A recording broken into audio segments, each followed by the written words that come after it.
I am the Whistler, and I know many things, for I walk by night. I know many strange tales hidden in the hearts of men and women who have stepped into the shadows. Yes, I know the nameless terrors of which they dare not speak.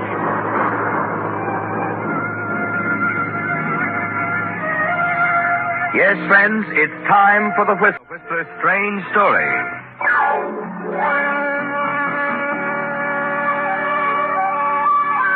Return to Riondo.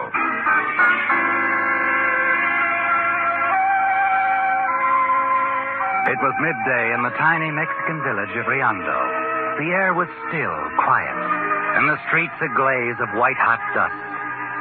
As the bus creaked to a halt at the far end of the single main street, a lone passenger stepped down, stood for a moment looking around him.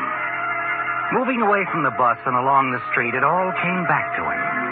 The neglected fountain marking the plaza, the faded facades along the little row of shops, the old cafe, all the same, unchanged. Just as when he had left on that same bus almost a year ago. At that time, Roy Collins was certain that he would never have reason to return. But now he did have a reason for returning. A good reason. Crossing the plaza, the guitar music he heard reminded him again of his former mining partners, old Dan Bosley and Paul. Yes, Paul Fallon was the youngest and the laziest, interested only in learning to play that second-hand guitar he'd picked up somewhere. But now it was Lola Mendez Roy wanted to see, the girl who ran the tiny cafe. Lola! It's Roy Collins. Roy? Senor Roy? Oh, but no. It is you. Oh, Senor Roy. Oh, there, Lola. Of course it's me. Come on. Oh, Senor Roy. Hey, Senor Roy. take it easy. Think I'd really stay away, Lola, from you? Oh, no, I did not. I did not know what to think, Senor Roy. It's just that I'm so happy to see you. Well, that's more like it. You look tired. Tired? Oh, yeah, tired, hot, and Hey, Lola, I hope the cafe hasn't changed. If you still got some of that good Tequila. Yes. Sit down, Senor Roy. All right. No. Over here by the bar. Oh, I'm so happy, Senor Roy. So happy that you're well and back again. Back in Riondo. Yeah, me too, Lola. Oh, it's good to sit down without bouncing around in that rickety old bus. No, never mind that now. Here, drink this. Yeah. To your return. Senor Roy.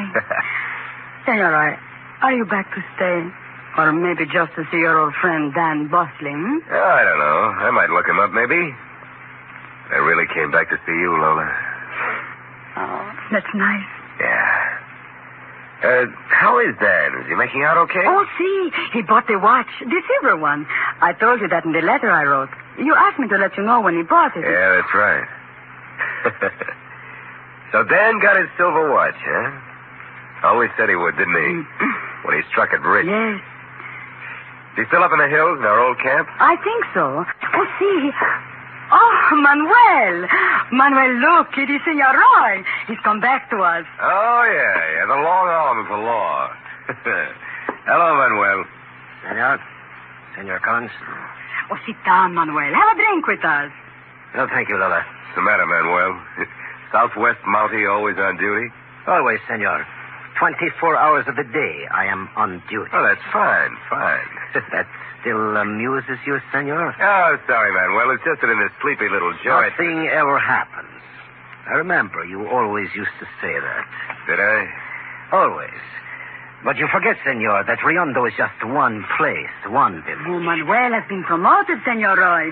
He patrols all this territory now. Travels over part of it each day. Well, congratulations, Manny boy. Why did you come back, senor? Why didn't you keep going like you promised? Oh, now, wait a minute. Please, Manuel, just because he and his partners had a little fight, I am sorry, Lola, but it is my job to ask such questions of strangers. Strangers?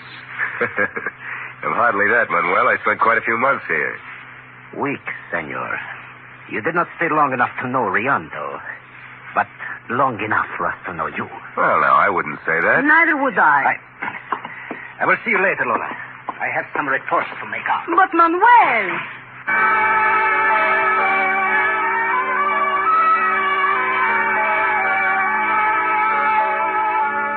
Well, Roy, the reception committee was actually as you expected. Lola pleased and joyous at your return. Manuel Rosales, annoyed, suspicious, certain that your return threatened his obvious romantic inclinations toward Lola. With a promise to return later, you leave her, and walking through the village, your thoughts turn back to your old partner, Dan Bosley. And then the sound of the guitar startles you again, doesn't it, Roy? But only for a moment. You're sure Paul Fallon, your other ex-partner, is far from Riondo at this moment. You're sure that he hasn't the knowledge you have of Dan's recent good fortune. At a blacksmith shop at the end of the street, you stop, rouse the dozing old man, and present your proposition. He doesn't take to it too well, does he? Sí, senor. I have burros. Good, strong pack animals. But I do not rent them without the pay in advance. Now, look, Juan. I said you'd get your money. It's just that I haven't got it right now. I have to work a deal with a friend of mine. No, senor. No pay, no borrow. I'm very sorry, senor. Now, listen, you dried up old goat. Why bother with him, Roy? What? I have enough for a journey. Oh. Uh-huh. One of your old partners. Welcome back to Riondo, Roy. And if I may be so bold, may I ask, did you come to see an old pal? Or did you come for gold? Shut up and put that thing down. Okay. But if I can't sing, we'll talk. There's nothing to talk about. What are you doing here, anyway? You see, there is something to talk about. Now, you hate Riondo, but you're back. Now, there's got to be a reason. A good reason. Like what?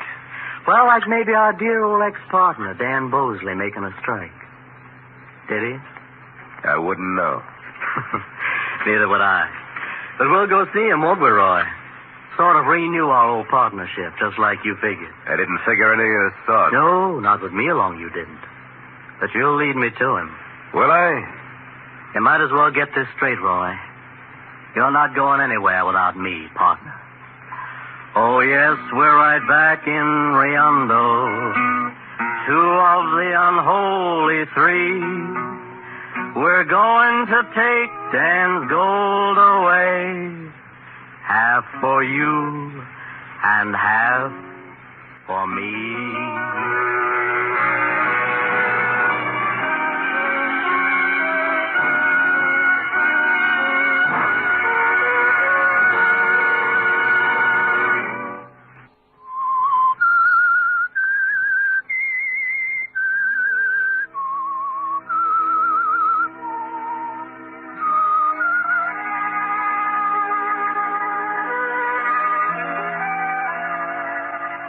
It's annoying, isn't it, Roy? After all your planning, your careful trip down here, your certainty that Paul knew nothing of Dan Bosley's good luck in the hills far back of Riondo. But it's all right now again, isn't it? Yes. You had to move fast and run the risk of Lola suspecting your plans, wondering if you'd really come back to see her after all. But you're almost in the clear, and she doesn't seem to suspect a thing. She's even helped you, is still helping you. Here in the darkness in back of the old cafe. Lola, you're okay. I'm not forgetting this. Oh, I hope you will be safe, Senor Roy. And that you will come back soon. Oh, yeah, I will, Lola, real soon. Now, look, are you sure your uncle won't miss the burro, the supplies? Oh, no, he will not. The supplies I bought. I'll have the burro back to him in a week. And after that, Lola, I'll make it up to you. We'll get out of this burg. Oh, be careful, Senor Roy. The mountain trails, the rivers, they're dangerous. Manuel says... Never mind what that half-baked deputy says. You heard what I said, didn't you? You and me, Lola. Oh, si, Senor Roy. You and me. Adios, querido.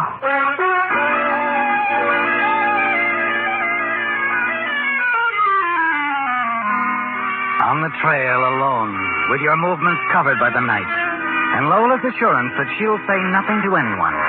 You're confident again, aren't you, Roy? Pleased that you've outmaneuvered Paul. Of the three of you, Paul knew the least about the territory around the old camp. He never went there alone, so he'll be unable to find the hidden canyon. You have trouble remembering yourself, don't you, Roy? But you remember enough to follow the river exactly as Dan always did. It's almost dawn before you decide to rest. You halt the burro, sink down wearily near a tree on the riverbank. You feel yourself starting to doze off, and then you leap to your feet, stare around the half-darkness of the near dawn, wonder if you're imagining things. But you're not, are you, Roy? You're not imagining anything at all. Oh, my partner, he does not like me.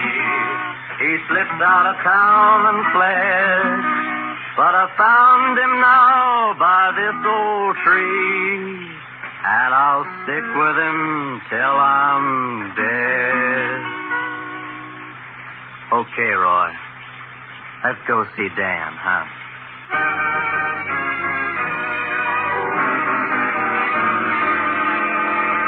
You've lost, haven't you, Roy? At least for the present. Paul's tricked you, followed you from Riondo, and whatever you find at the end of the trail at Dan's little cabin in Hidden Canyon, you must share with him, unless... I found him now by this old tree, and I'll stick with him till I'm dead. Yes, Roy. There might be something in Paul's ridiculous song. A way out for you. Something not quite as ridiculous as it sounds. You've been thinking about it all day, and you're still thinking about it as the two of you make camp that night on a rocky cliff over the river which winds through the twisting canyon below.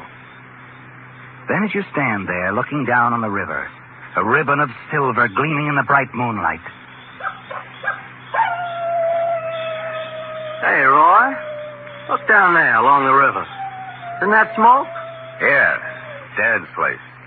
That's not very far. Why'd we stop here? A lot farther than it looks. I see. Seems to me we could have come along the river all the way instead of hiking up over this mountain. I thought you might enjoy the view. Oh, thanks. It's an inspiring sight. Sure. Sure it is. Quite a drop from here, isn't it? Down there to the river. Yeah. Quite a drop.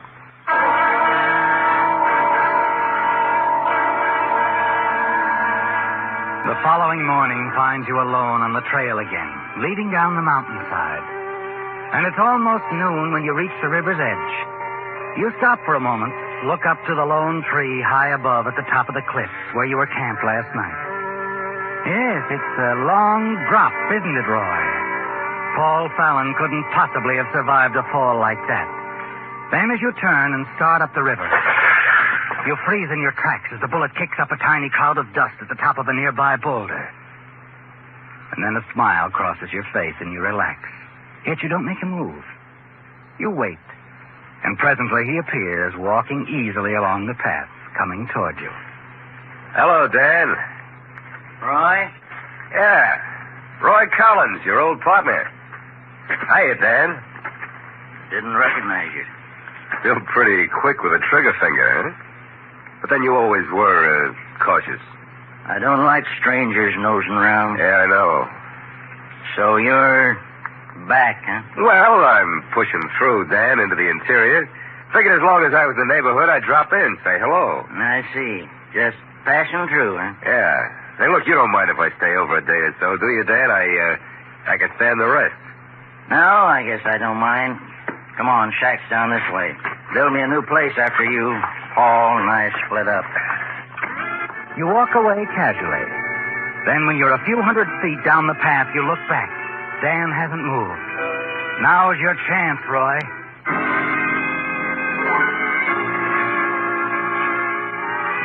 At the base of the cliffs, you stare at the crude setup for washing gold dust out of the river sand. Then your eyes wander up the smooth face of the cliff to the top, the lone tree directly overhead.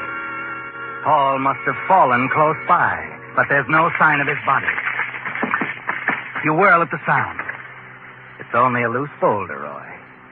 And then suddenly a thought hits you. Is it possible that Paul is still alive? That he wasn't killed in the fall? Is he somewhere close by at this moment, watching you? What? Oh, Dan. Out for a walk, Roy? Yeah. thought I'd come down here, take a look at your layout. Too bad it isn't paying off. Yeah, too bad. Look, Roy, I'm going downriver. Check some traps I set. Want to come along? Well, I guess I'd better not, Dan. I think I'll stay around here and catch up on my sleep. I'll be leaving in the morning, probably. Oh, I see. Well, all right, Roy. I'll be back by dinner time. Okay, Dan. It's a break, isn't it, Roy? With Dan out of the way, if only for a few hours, you'll have time to search his shack. Look for the gold you're certain is there. You watch Dan as he disappears around the bend, and then you race back to the camp and begin your search. After an hour or two, you finally find what you're looking for, hidden away under the loose floorboards of the shack. Yes, Dan's gold. Sack after sack. A small fortune, Roy. Now you'll have to act quickly. Pack as much gold as you can on your burros and get out before Dan returns. As you reach down to pull up the first sack of gold, your hand freezes in midair. You're certain you heard something outside, the snap of a twig, perhaps. You remain motionless, unable to move, hardly daring to breathe. Finally, you slip across the window and look out. There's no one in sight. Your hand is trembling as you return to the gold cache. Begin piling the gold sacks on the table and then... Hello, Roy. Dan. Found what you've been looking for. Now, wait a minute, Dan. Take it easy with that trigger finger, huh? Didn't expect me back so soon. Now, wait a minute. Look, Dan, I know you don't think that I didn't go far, Roy. Had to find out what you were up to. Let you show your hand. And you did. Now, listen. Dan, I was just looking around. You got me all wrong. Sure. All wrong! As Dan staggers back from the blow, you kick the gun from his hand, clatters to the floor. You pick it up quickly, and you're ready for him as he lunges at you. Dan sinks slowly to one knee and then crumples to the floor.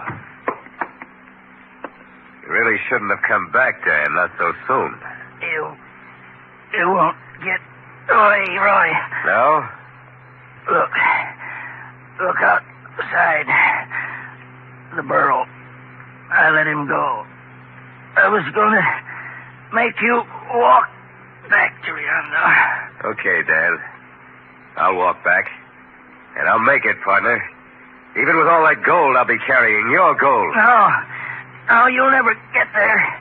You don't know your way well enough. I'll find my way, Dan. I got in here, I'll follow the river back out. Long way around, but easier with a load.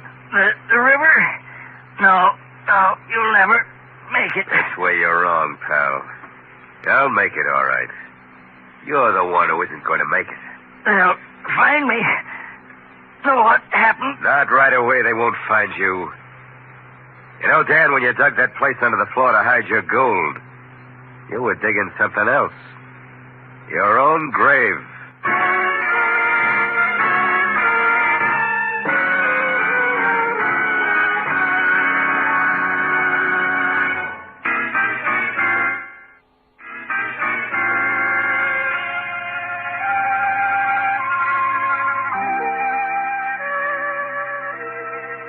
Yes, Roy. You have it all figured out, haven't you?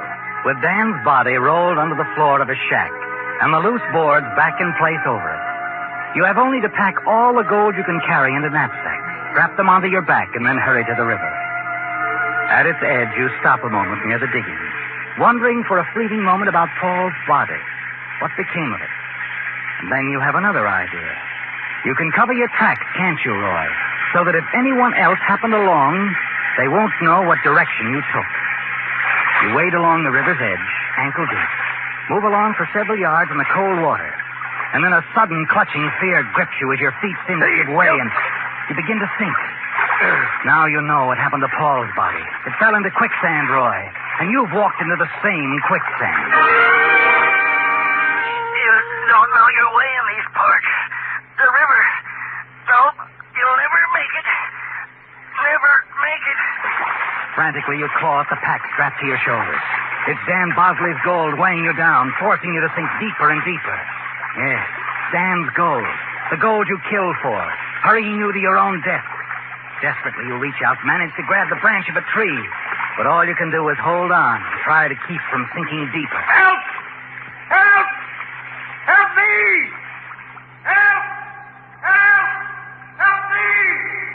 Her own voice, Roy, bouncing against the hills and back. And then the memory of another voice seems to fill the air around her. I found him now by this old tree, and I'll stick with him till I'm dead. Suddenly, the bushes on the river's edge part, and someone appears there. Hello, senor. Who is it? Manuel! Manuel, help me! Give me a hand. Hello, senor. You are tiring fast. You cannot hold on too long, huh? My position is a strange one, senor. If I leave you there, you would never bother Lola again. Manuel, you can't. You can't leave me like this. Manuel, where are you going? Come back. It's all right, senor. I will be back. Hey, no. Don't leave. Those tree branches. Throw some of them out here. Something that'll give me support. Oh, no, senor. Believe me. I've had to do this before. I will help you the same. What are you going to do? I know this quick, too. We need something long and flat, something you can hold on to while I pull you out. All right. Anything. But hurry, Manuel. Si, senor, I will hurry. I will tear up the floorboards in Dan's shack. Floorboards? No, not the floorboards. Si, senor. They are the only supports I can get here. I am sure that under the circumstances, your old partner Dan Bosley will not mind my pulling them up.